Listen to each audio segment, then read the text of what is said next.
If ye love me, keep my commandments. Surprisingly, Jesus says that the proof of love is obedience. Surprisingly. Because it will seem that during a worship session, the people that really love God are the ones that are drenched in tears. They are moved. But as far as Jesus is concerned, I'd like you to, are you with me? There is a context to this reading. And the context is a transition. And the transition that I'm talking about is a transition from the period of that is known as the incarnation theologically to a season that is called the inclusion. Forget about the terminologies. I'm going to explain it in detail, and it's not as difficult as the words.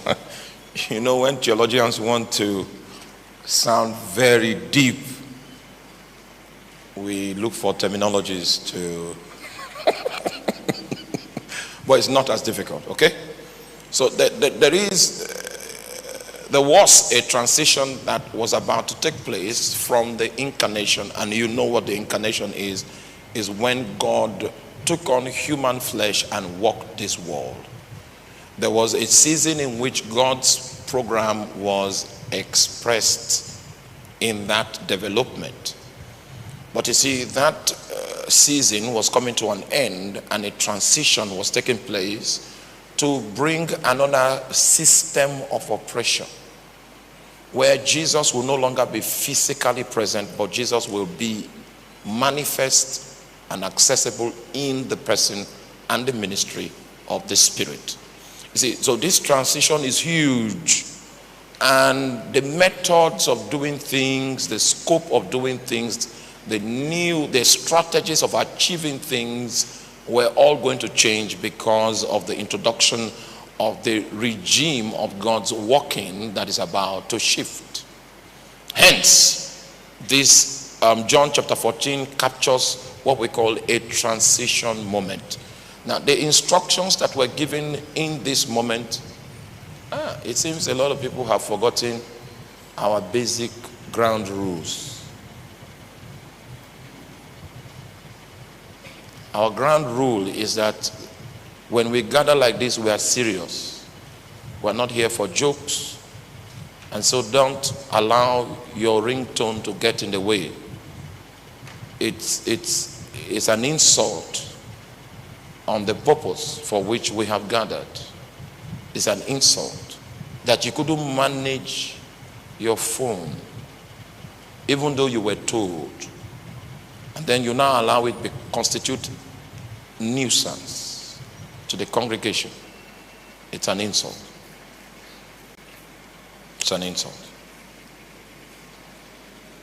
Those days when I was still in our village that you know,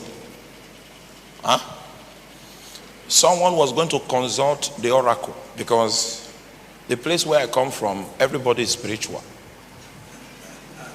There is no community shrine. Every family manages its own spirituality. So even when you are meeting somebody on the road, you are careful because they have their own spirituality as much as you do. Before you decide to be a thief in that community, you will need to go somewhere and increase your spirituality. So it's a game of spirituality. Some people decide to dwell in poverty, abject poverty, so that they can have an edge in spirituality. It's a choice that we want to bathe in poverty, in lack, as our own sacrifice in order for the doors to be open to another level of mastery. Are you there? All right, so one of those days, and most of those houses don't have fences. So if something is happening in the other compound, that's our own Facebook.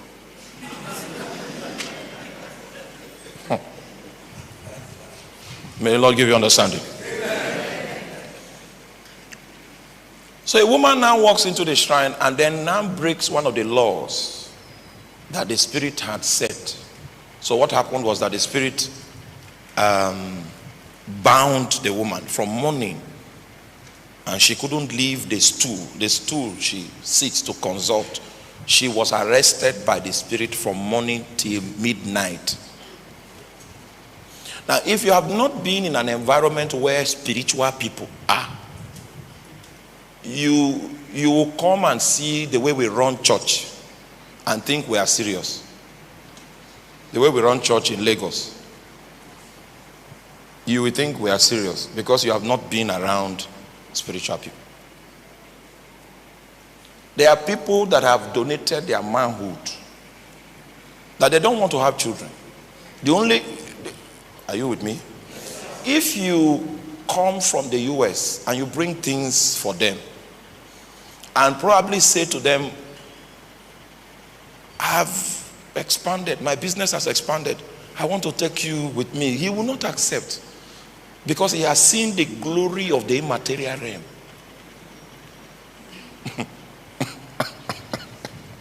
Hallelujah. Well, it seems you are not comfortable with this my talk, so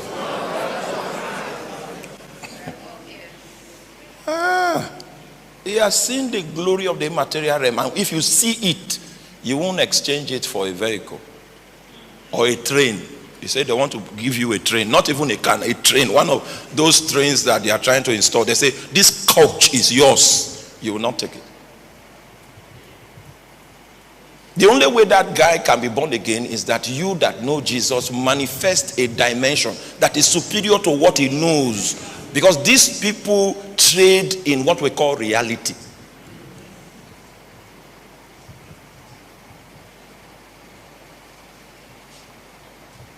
So when you come from such a place, meanwhile, and if you are born again, you cannot play church. Because the first thing you will notice the day you give your life to Christ is that there is a force, a power. Any intelligent person that gives his life to Christ under that circumstance will come to terms with the fact that there's a power that wants to compel you to do something else other than follow God.